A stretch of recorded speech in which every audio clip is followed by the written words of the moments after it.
one of the last conversations in the movie includes discussion about the end of the world, and there are other allusions in the film to the approaching end of the century, end of the millennium.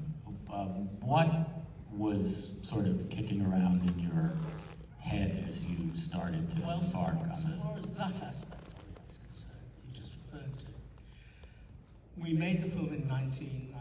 It was released the following year. And at that time, some of you will remember, it started to occur to me, that the millennium was on the horizon.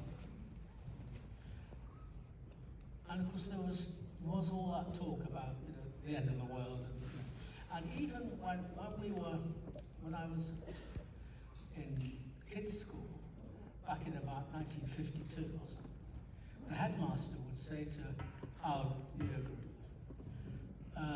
when you are all 56, will be the next total eclipse, which was the great total eclipse of 1999. And he then had he would talk about the impending doom of the eclipse at the end of the century, all that stuff. So that was, I kind of, in the early 90s, people weren't quite talking about it yet. I mean, people weren't, but, so that was one aspect of one of the preoccupations that I thought Johnny should have, really. And I think probably most people by now have a sense of the part of your process is sitting down with actors and asking them about people that they know, and that eventually this is whittled down into kind of the DNA of the character that you're going to create. What was it about the idea of a character like Johnny, and somebody particularly with his kind of verbal and intellectual prowess that made him the right vessel to channel those ideas? It's a complex thing to talk about. I mean, one of the important things I think about Johnny is he's obviously, to me, a victim of a lousy education system. Because here's a bright kid who, if his teachers hadn't just punished him every time he opened his mouth, but instead they'd have encouraged him, all this intelligence and this hunger and thirst for knowledge and attitudes to stuff could have been put in. He could have gone to university and less of the outsider than he is. But apart from anything else, Johnny represents a kind of mentality, frustration, etc., which we will remember and is still around. He's a waste, but it's all going on, and there was the other aspect of the film.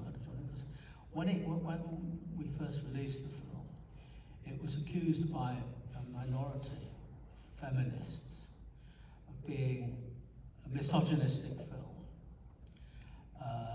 It is not a misogynistic film.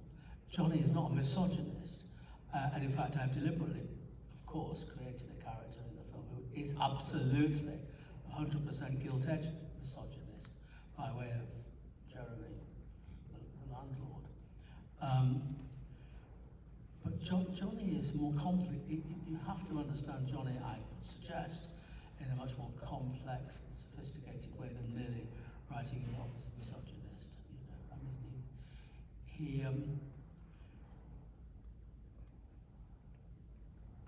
He doesn't know how to deal with his impulses in some contexts, but then he does. I mean, you can see that he actually, he does actually really relate to and in some way love Louise, and so on. it's very complex, really, and hard to talk about in simplistic terms. You had worked with David Thewlis before in Short and Curly's, which was shown tonight, and also in Life is Sweet. Did you have the idea that he was someone you wanted to put at the center of the film, or is that something that comes later in the process after you've kind of figured out what that character is? No, well, actually, it's quite straightforward. He did. You saw his earlier hilarious performance in The Short and Curly's, which we might talk about briefly if you want. And then he was in Life is Sweet. In Life is Sweet, he plays the boyfriend of the anorexic twin daughter, who shows up at the house when nobody else is there, when they're all at work, and nicks chocolate off her tits, because that's what she likes to have. And he shows up twice. Like all the actors in my films, he was there available to develop the character further. And I thought that I was going to bring him in at the end in some way. But it began to be clear to me that would be a red herring, and that it wouldn't get us anywhere. It would be a nuisance dramatically, because it's about the family resolving their own problems. So he only wound up with 2 scenes in the film, about which he was cool, that was part of the deal. But sometime after we'd made Life is Sweet, I had a drink with him and I said, do you want to do another film? And he said, well, I hate to say this, but how do I know the same thing won't happen again? So I said, I guarantee whatever happens, you'll have a good slice of the cake. And that's this. And then, I thought, I mean, already on the film, on The Short and Curly, you can see, I said, we have this idea, okay, this is one of those guys who is a compulsive bad joke maker. So he simply absorbed all these books you can get, little books of jokes. I mean, it was coming out of his ears, not only his ears. I mean, so this capacity to absorb stuff and then to regurgitate it through the character, I knew was a skill that he had. A very intelligent guy, of course. And so, that was something that was obviously worth exploiting in this. And to answer your question, the idea was to get a film and build a film around a central character that he would play. Because I think it's something that's not talked about enough when your films are talked about, I want to ask specifically about the cinematography in the film and your collaboration with Dick Pope. And I think right from the beginning, the movie announces the visual language of the film as being very different from the films that you had made previously, in terms of the use of a kind of restless, moving camera that recurs frequently. Yes. How you came up with the look of the movie. Yes, I mean, I have to say, just as a detail to what you just said, I mean, on the whole, this film is not shot with a restless moving camera. I mean, the first scene is. And the last. And the last scene is, yes, it's not a restless moving camera. It is steady cam. But the real answer to the question is there's always a point during the development when I'm working with the actors, creating the premise of the film, and relationships and the backstory and all the rest of it. We agree always, we always have a date on which I will sit down with Dick Pope, the cinematographer, and the designer. In this case it was Alison Chitty, who's a great opera designer, and share with them what I think is evolving. And in this particular case, Naked, I said, well, it's this guy on a solo journey, it's kind of nocturnal, it's monochromatic in some way. And so he shot tests, decided to do a thing that's called bleach bypass, which misses out. This is, of course, film we're talking about, pre-digital stuff. which gives us this coloured but monochromatic colour mood. It was brilliant actually, and worth mentioning in passing, of course, that he died. Dick Pope died about 2 months ago, which is a great loss. Been very ill. And he was able to do that in different ways on all of the films, you know, from the Victorian theatre stuff of topsy-turvy to the bold, bright colours of happy-go-lucky, etc. You know.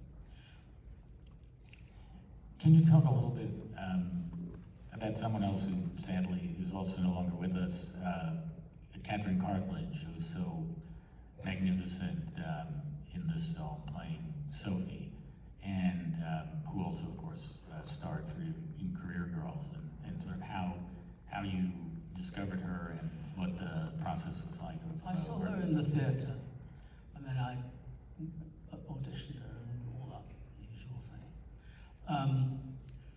She was a highly original actor. She was, she had a great sense of humour, brilliant at characters. She knew these kind of girls, you know, that Sophie is. She died at the age of 39, suddenly, out of the blue, you know, with no medical precursor. And it's a great loss. And I could say with pretty confidently that had she lived, you would now know her as a film director, because that's what she wanted to do, that's what she was going to do. That's all I would say. And she was great to work with, and she is. She delivers the goods in this film very thoroughly. It occurred to me looking at the film again, since it's made 32 years ago, and Johnny says in the movie that he's 27 years old, that if, you know, he were with us till today, this character would be almost 60. Do you ever think about what might have become of this character? Like you asked me.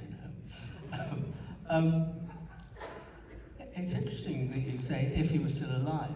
When we showed this film in the New York Film Festival,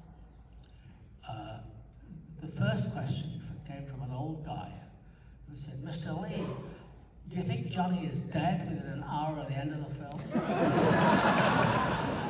I said, "No." I said, "That's up to you."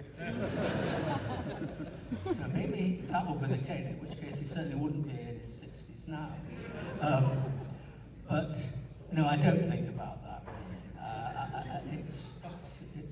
It is interesting, but on the whole academic, really. I would love to take some questions from the audience. I'm sure we can start over here. And I think we have a microphone.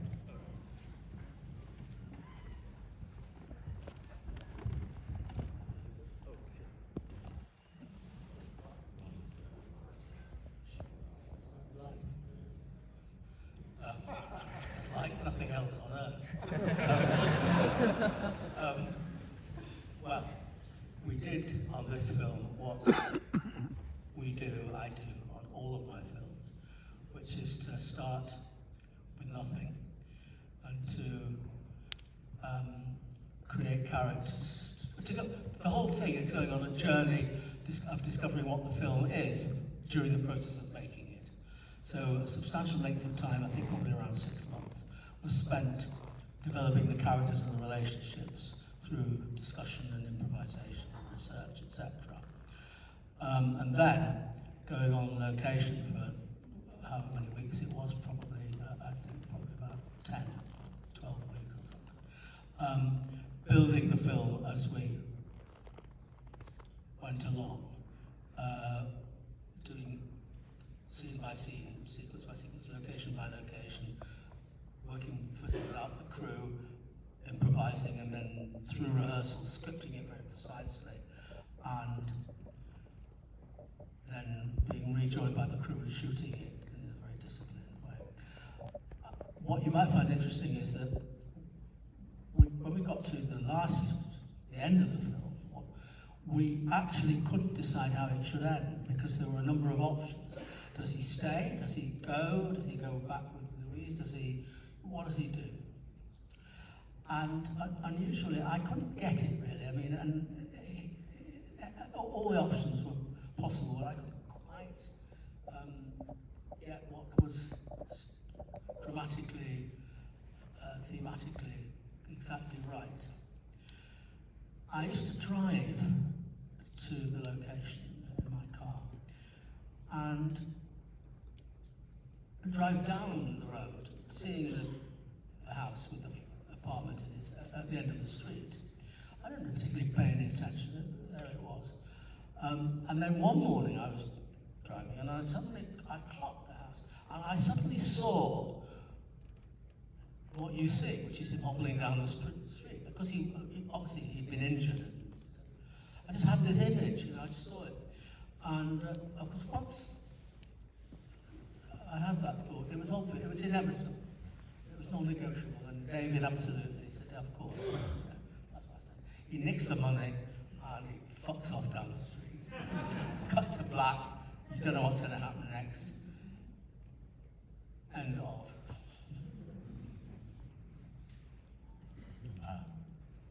Yeah, way in the back.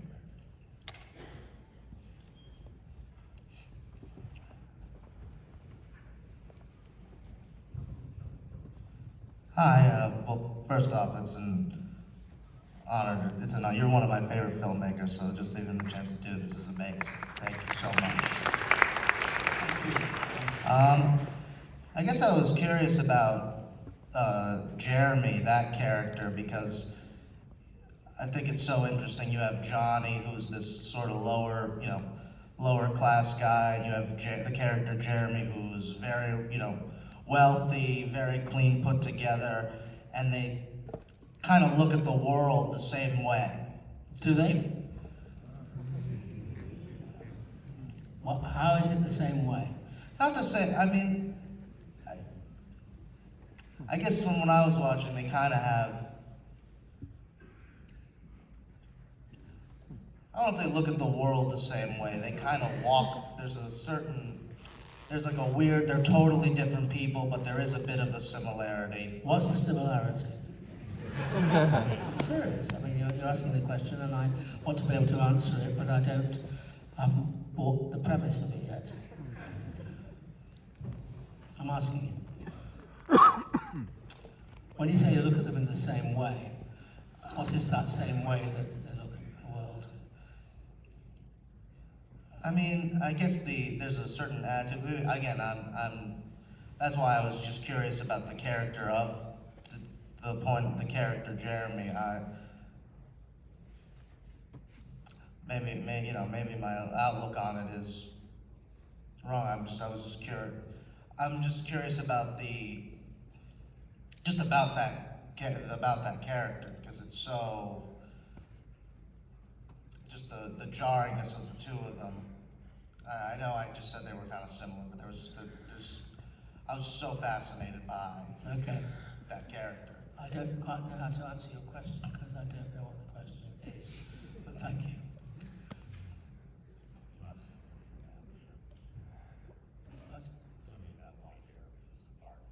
Well, I mean, to try and be helpful about what you just said, I mean, Jeremy is a completely nihilistic, selfish, destructive guy. Now, what you may be saying is that you may see something of what I've just said in Johnny, but he isn't those things. He's frustrated. I'm just going to digress for a moment. If you're familiar with my film, Happy-Go-Lucky, the central character in that, which Sally Hawkins plays, Poppy, is a very outgoing, highly intelligent, generous, good-humoured, but fundamentally serious teacher and enabler, and so on and so forth. I realised after I'd made Happy-Go-Lucky that in fact, she's the kind of, in a way, she's a sort of, as it were, a kind of sibling to Johnny. Now, you may say, well, she's totally different. He's a negative, she's positive, but that is the point. They are both idealists. Johnny is an idealist, but he's a frustrated idealist. He's an idealist who is disappointed with the world. Whereas Poppy is an idealist and she acts on it. She makes things, she does the best she can with it. Jeremy is not an idealist, but a nihilist. And I hope in some way that addresses itself to what you say. Here in the front.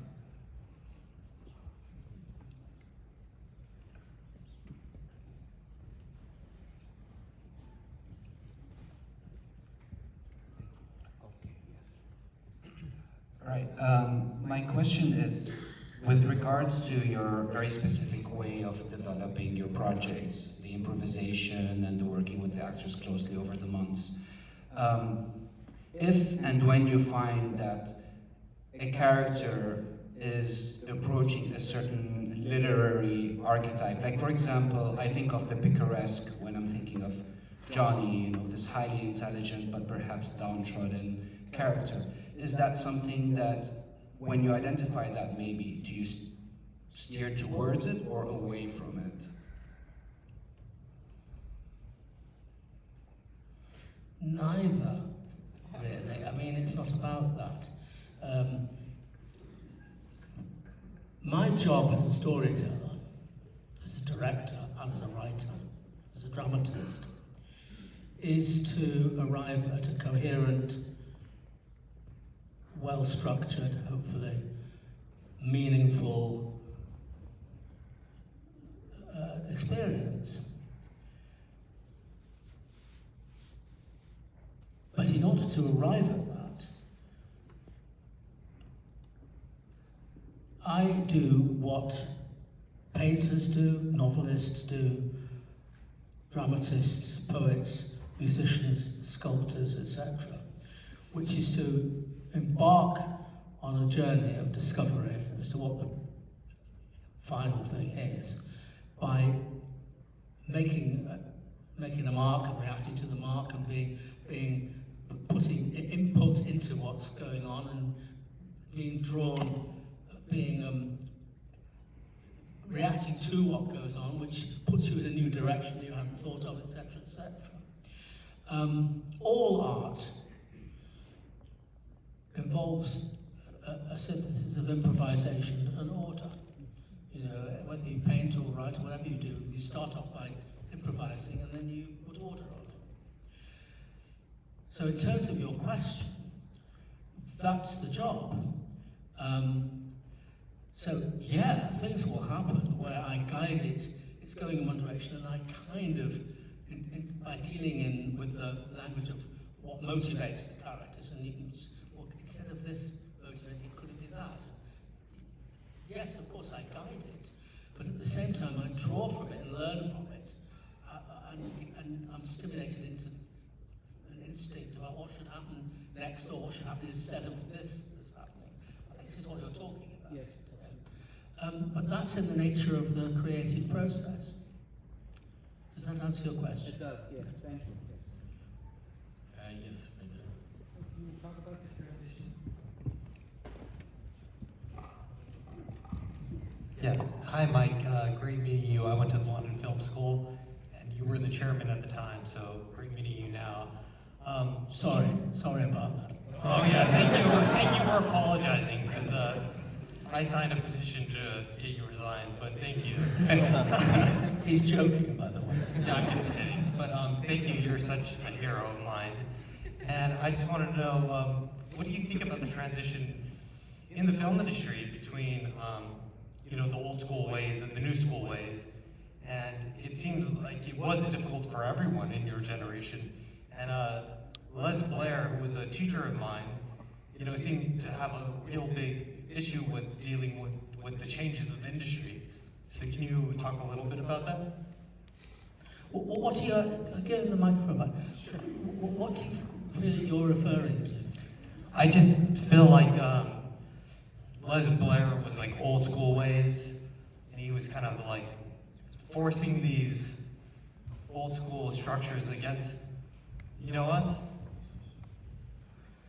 I don't really know, to be honest, I don't really know what exactly you're referring to or talking about. I can't really answer that.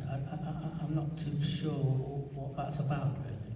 No, so basically what I'm saying is, you're such a great filmmaker, and you're basically, it's a new industry that you can't be as hard on people with your crew and your cast, and it's a changed industry.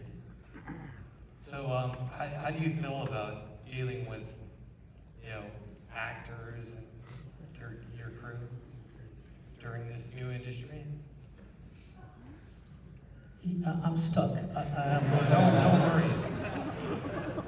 Has your way of making films Exactly, changed very yeah. much? Yeah, exactly. Has my way of things changed as a result of other things? you mean? Yeah, exactly. How is your way of working with actors and crew members? Has it changed? Exactly, yeah. Not fundamentally, no.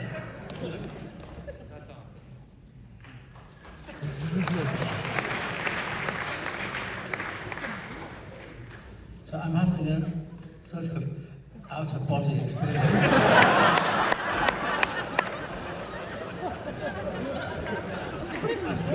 I thought I was at a screening of Naked in, is it Los Palmas?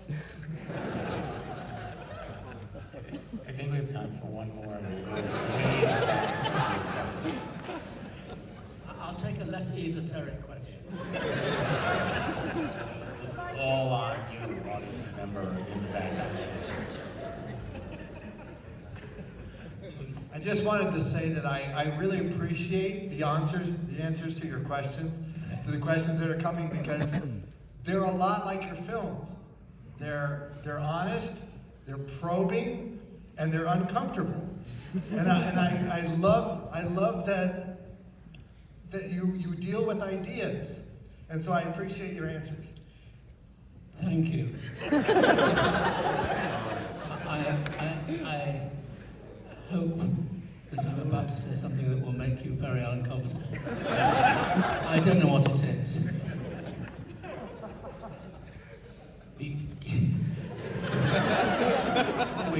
Before we leave, can we say something about, or can you say something about, because I think we'd be remiss to leave this movie without saying something about Peter White, who has such a fantastic moment in this movie as the Night Watchman. Peter White is a terrific actor, and we screened Green Time before, which was his first appearance. Again, I mean, the notion of creating this security guard, who in many ways is a match for Jonathan in terms of, it's got ideas, the guy reads books, and it's all going on in his head. Some of it is absolutely questionable, not least his notion about the future, life and all the rest of it, and his past, all that. But Peter White, is a consummate character actor who, again, he absorbed all kinds of stuff to get that, to bring out in Johnny. I mean, I just want an interesting thing which I'll share with you about the office block that he's guarding. We created the character and the situation and things in our rehearsal period. We explored the relationship with Johnny, but my natural assumption was that he is guarding a working office block with desks and computers and stuff and all the rest of it, telephones and all that. Alison Chitty, who I've said is a brilliant designer, came rushing in one day and she said, "What about if he's guarding an empty office block with nothing there? Because I found one and it's available." And I thought, this is brilliant. It's much more appropriate to what the film is about. Just guarding nothing. And is it true that he got so into the role that he wanted to keep researching it. Yeah, it is through true. craft? Yeah, I'd forgotten that actually. No, he finished his job on the film, and that was the end of that. We'd done all that, and a couple of weeks later, or whatever it was, we were still shooting other stuff. And my assistant said, "Oh, Peter White wants to know if he can still claim expenses for the more research he's doing." We had to say no. We had to say no. Fuck off with that. That'd be outrageous. But you'd have to respect him for it. Stop. Mike, thank you so much. Thank you very much.